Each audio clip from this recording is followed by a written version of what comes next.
Hello guys, welcome to my YouTube channel. কেমন আছো তোমরা?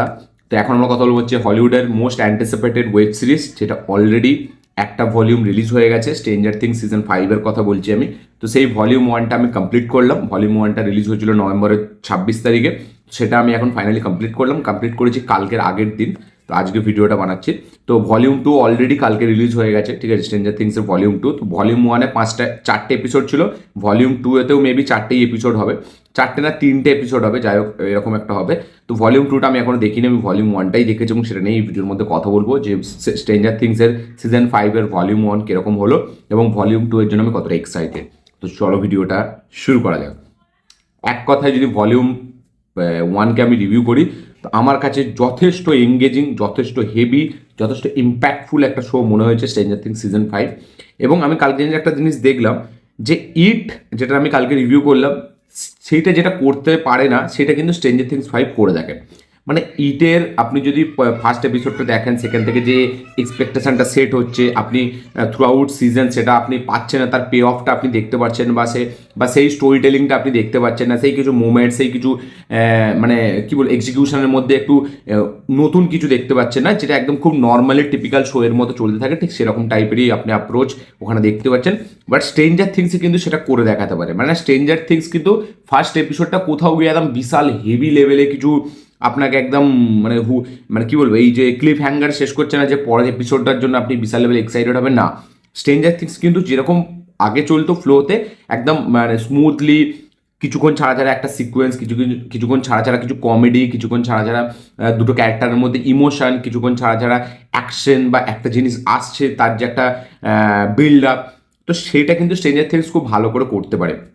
এখানে আপনি যখন ভলিউম 1-এর শেষটা দেখবেন, শেষ এপিসোডটা, পুরো আপনার ইনফিনিটি ওয়ারের কথা মনে পড়ে যাবে, যে মানে যে থ্যানোস আসছে, ঠিক আছে, সে এসে কি করছে। এবং মানে স্ট্রেঞ্জার থিংসের লাস্ট এপিসোডটা যেটা করে, ইটের প্রথম এপিসোডটা সেটা করে থাকে। মানে লাস্ট এপিসোডটা স্ট্রেঞ্জার থিংসের পুরো একটা সিনেমার মতো ট্রিটমেন্ট দেওয়া, এবং সেখানে যেরকম টাইপ অফ অ্যাকশন, যেরকম টাইপ অফ মানে ভিজুয়াল স্পেকটাকেল দেখাচ্ছে, সেটা কিন্তু সত্যিই হেভি। এবং মানে স্ট্রেঞ্জার থিংসে যখন এক একটা ক্যারেক্টার ইন্ট্রোডিউস হচ্ছে না, তখন আপনার একটা গুজবাম্পস, একটা সিটিমার মুভমেন্টস, যখন যখন এখানে স্যাডি সিঙ্কের ক্যারেক্টারটা আমরা হঠাৎ করে দেখছি, যে তাকে হেনরি এরকম কীভাবে মানে তাকে বন্দি করে রেখেছে, সেই ক্যারেক্টারটা যখন আমাদের সামনে হঠাৎ করে ইন্ট্রোডিউস হচ্ছে না, একটা সিটিমার মুভমেন্টস মানে আছে সেখানে, সেগুলো খুব মজা দেয়। এবং স্ট্রেঞ্জার থিংসও শুধুই শোয়ের ওপরে না, দেখুন ইটে যেমন কি হয়, যে ইটে পেনি ওয়াইসের জন্য কিন্তু শোটা চলে। মানে পেনি ওয়াইস সে কীভাবে শিকার করছে, সে কীভাবে মানে তার একটা স্ক্রিন প্রেজেন্স, মানে তার একটা প্রেজেন্সই আমাদের জন্য বিশাল বড় ব্যাপার, তাকে আমরা দেখতে চাই। মানে ইটটা পুরোটাই চলে ওই একটা মানুষের ওপর, ওই যে পেনি ওয়াইসের ওপর। বাট স্ট্রেঞ্জার থিংস কিন্তু পুরো একটা মানুষের ওপর চলে না। স্ট্রেঞ্জার থিংস চলে 11-এর ওপর, মানে আমাদের মিলি ববি ব্রাউনের ওপর, বা স্যাডি সিঙ্কের ক্যারেক্টারটার ওপর, বা আরও যারা 4টে ছেলে আছে তাদের এক একটা ক্যারেক্টারের ওপর, বা এখানে আমাদের যদি ভিলেন বলি ভেগনা, তার ওপর। তো স্ট্রেঞ্জার থিংস কিন্তু সবাইকে নিয়ে, এবং সবাই কিন্তু প্রপার স্পেস, সবাই কিন্তু এক একটা আলাদা আলাদা স্টোরি রেখেছে, সবার কিন্তু নিজস্ব একটা স্টাইলাইজেশন আছে। এখানে কিন্তু এইটাই স্ট্রেঞ্জার থিংস কোনো একটা আলাদা বানায়। এখানে 11 তার একটা ইমোশন আছে, এখানে আমাদের যে হপ, ঠিক আছে, তার সাথে 11-এর একটা বাবা মেয়ের সম্পর্ক, বা হপের একটা এরকম একটা ব্যাক স্টোরি আছে, সে একটা আর্মি থেকে বিলং করে। এখানে স্যাডি সিঙ্কের যে ক্যারেক্টারটা, তার সে মানে তার যে একটা ভাই না কে ছিল, সে মারা গেছিলো, সেটার সাথে ইমোশন জুড়ে আছে, বা তার মিউজিক, তার একটা স্ট্রং ইমোশন। তো সব কিছুর দিক থেকে না একটা লেয়ার আছে, মানে প্রত্যেকটা ক্যারেক্টার নিজস্বতা একটা আছে। বাট ইটে কিন্তু ওটা আপনি দেখতে পাবেন না। ইটে পুরো একটাই ক্যারেক্টারের ওপর পুরো শোটা চলে, সেটা হচ্ছে পেনি ওয়াইসের ক্যারেক্টারটা। মানে দেখুন এইখানে ক্যারেক্টার তো দেওয়া হয়েছে, বাট তাদের নিজস্বতা কোনো নেই। স্ট্রেঞ্জার থিংসের ওই জন্য কিন্তু প্রত্যেকটা ক্যারেক্টার খুব পপুলার। হ্যাঁ, ইটে আমি খালি বলবো ওই যে একটা বাচ্চা ছেলে যেটা লাস্টে ক্যামিও ছিল, ওই ক্যারেক্টারটা হালকা প্রথম দিকে একটু আপনাকে মজা দেবে, বাট তাকে যেহেতু মানে হঠাৎ করে সরিয়ে দিচ্ছে, সেই ক্যারেক্টারটার এফেক্টটা কোথাও পড়ছে না। একদম লাস্টে গিয়ে ক্লাইম্যাক্সে আপনি যেটা মজাটা পাচ্ছেন, সেই পে অফটা পাচ্ছেন, বাট থ্রু আউট শো কিন্তু আপনি পাচ্ছেন না। বাট স্ট্রেঞ্জার থিংসে কিন্তু থ্রু আউট শো আপনি কিন্তু সবার নিজস্ব একটা আলাদা আলাদা একটা জার্নি এখানে দেখতে পাবেন। তো যেটা স্ট্রেঞ্জার থিংস খুব আলাদা বানায়। এবং যেরকম বললাম যে কিছুক্ষণ ছাড়া ছাড়া না কিছু মুভমেন্টস আছে স্ট্রেঞ্জার থিংসে। এই স্ট্রেঞ্জার থিংস কখনোই কিন্তু একটা টিপিক্যাল শো টাইপের না। স্ট্রেঞ্জার থিংস সবসময় একটা না কাইন্ড অফ একটা সিনেমার মতো, মানে একটা সিনেমা যেটা রান টাইম অনেক বড়। আপনি দেখবেন মানে সেই তার মধ্যে আছে কমেডি, তার মধ্যে আছে ইমোশন, তার মধ্যে আছে অ্যাকশন, তার মধ্যে আছে স্পেকটাকেল বেস সিকুয়েন্স। তো এইখানে স্ট্রেঞ্জার থিংস কিন্তু সেটা আছে। এবং স্ট্রেঞ্জার থিংস ভলিউম 1টা না মানে 50 থেকে 55 মিনিট আগে একটা এপিসোড, ফার্স্ট এপিসোড তো 1 ঘন্টারও উপরে। আমি জাস্ট বুঝতেই পারছিলাম না যে কীভাবে চলে গেল 5টা এপিসোড। আর এখানে আমি শেষ করতে পারছিলাম না লিটারালি, মানে এতটা বোরিং লাগছিল মাঝখানের দিকে। মানে ফার্স্ট এপিসোডটা শেষ করে সেকেন্ড এপিসোডটা দেখে যখন দেখা চালু করি, আমার লিটারালি মানে খুব বোরিং লাগছিল। মানে 1 ঘন্টার এপিসোড তো, বাট সেটা আমার মনে হচ্ছে 2-2.5 ঘন্টার একটা সিনেমা দেখছি। বাট স্ট্রেঞ্জার থিংস 5-এর সাথে কিন্তু সেটা হয় না। 1 ঘন্টা 10 মিনিটের একটা এপিসোড মনেই হয় না কীভাবে কেটে গেল। 50-55 মিনিটের এপিসোড মনেই হয় না কী করে শেষ হয়ে গেল। আমি একটা রাতে, মানে তাও আবার কতক্ষণের মধ্যে ভলিউম 1 পুরো শেষ করেছি, ঠিক আছে? শেষ করে তারপরে ঘুমিয়েছি। মানে জাস্ট ভাবুন, মানে আমি তখন চালু করেছি 12টা থেকে, মানে 12টা থেকে শোটা চালু করেছি। ভলিউম 1-এর 5টা এপিসোড এবং প্রত্যেকটা এপিসোড কিন্তু 50 মিনিটের উপরে, মানে কাইন্ড অফ 1 ঘন্টার কাছাকাছি। তাহলে আপনি ভেবে নিন আমি কীভাবে শেষ করে দিচ্ছি। কারণ শোটা খুব এঙ্গেজিং, শোটা না খুব মানে ডেভেলপ একটা শো, মানে একটা রাইটিং লেভেলে খুব ডেভেলপমেন্ট আছে। আপনি যদি দেখেন স্ক্রিন প্লেটা খুব এঙ্গেজিং, খুব হুক করে রাখে। স্ক্রিন প্লেতে কিছুক্ষণ ছাড়া ছাড়া কিছু হ্যাপেনিং, কিছু হচ্ছে, কিছু মুভমেন্টস আপনি পাচ্ছেন। তো স্ক্রিন প্লেটা হেভিভাবে লেখা আছে। স্টোরি টেলিংটা খুব সুন্দর, যে একটা জিনিস মানে এখানে যেভাবে দেখাচ্ছে জিনিসগুলোকে, সেই দেখানোর যে ওয়ে অফ স্টাইলাইজেশন বা প্রেজেন্টেশন বা আমি এক্সিকিউশন যাই বলি না কেন, প্রত্যেকটা কিন্তু খুব সুন্দর। এবং মানে রাইটিংটা এতটা স্ট্রং, স্ট্রেঞ্জার থিংসটা পুরোটাই দাঁড়িয়েছে রাইটিংয়ের ওপর। ক্যারেক্টার ডেভেলপমেন্ট, ক্যারেক্টার রাইটিং, ঠিক আছে?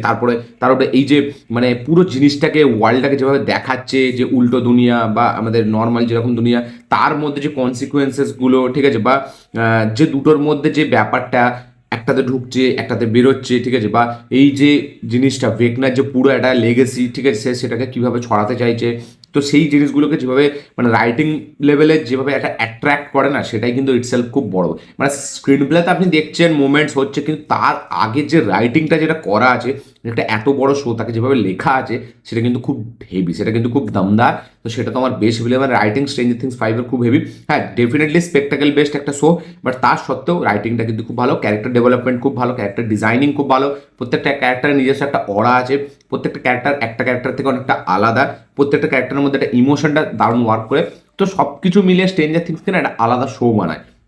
এবং ভলিউম 1টা যেখানে শেষ হয় পুরো সিটিমার মুভমেন্টস, ক্লিফ হ্যাঙ্গার, যেটা ব্যাপক, যেখানে আমরা দেখতে পাচ্ছি একটা ক্যারেক্টার সে কীভাবে নিজের শক্তিটা খুঁজে পাচ্ছে। এবং মানে আপনি জাস্ট ভেবে নিন, এই একটা শক্তি সেই সিজন 1 থেকে আমরা দেখে যাচ্ছি যে এই ক্যারেক্টারটার সাথে কেন এটা হচ্ছে, এবং সেটার পে অফ আসছে কোথাও সিজন 5-এ। এবং যখন সেই সিজন 5 যখন পে অফটা আসছে না, আপনি সেটার সাথে রিলেট করতে পারছেন, আপনি সেটার সাথে মানে কি ইনভেস্ট হয়ে যাচ্ছেন, যে না সালা এই ক্যারেক্টারটা এবার হবে এবং এ সবাইকে মারবে, এও একটা 11 আমরা দেখতে পাচ্ছি। তো ওইটার জন্য খুব হেভি লাগে, ওইটার জন্য খুব একটা আলাদাই একটা মজা দেয়। এবং ওটা যেন মনে হয় যে থর সে নিজের শক্তিটা আবার খুঁজে পেয়েছে সেই ইনফিনিটি ওয়ারের পরে, সে যেন নিজের এটা আবার খুঁজে পেয়েছে, হাতুড়িটা। তো এইরকম টাইপ অফ ফিলিং একটা আসে। এবং ভেকনাকে তো যখন মারবে, মানে মানে অন্য রকমভাবে মারবে এরা সবাই মিলে। তো ভেকনাকে যেভাবে দেখিয়েছে ব্যাপক, তার পাওয়ারটা বা তার যে সে যেভাবে কন্ট্রোল করছে পুরো জিনিসটাকে, সে যেভাবে তার পাওয়ারটা দেখাচ্ছে, সেগুলো খুবই মানে খুব এদের থেকে ফার মানে আহেড তার পাওয়ারটা দেখিয়েছে। এবার মানে এই যে ফেস অফটা হবে, তার যে আগের যে বিল্ড আপ, সেটা কিন্তু স্ট্রেঞ্জার থিংস 5কে মানে একটা আলাদাই শো বানাচ্ছে। এবং যখন ফেস অফটা হবে, সেটা কিন্তু অ্যাভেঞ্জার্স টাইপ অফ হতে চলেছে, দুর্দান্ত একটা ফেস অফ হবে। তো স্ট্রেঞ্জার থিংস 5-এর ভলিউম 1 আমার জন্য খুবই এঙ্গেজিং, খুবই গ্রিপিং, খুবই ওয়েল এক্সিকিউটেড, খুবই ওয়েল প্রেজেন্টেড অ্যান্ড খুব সুন্দর।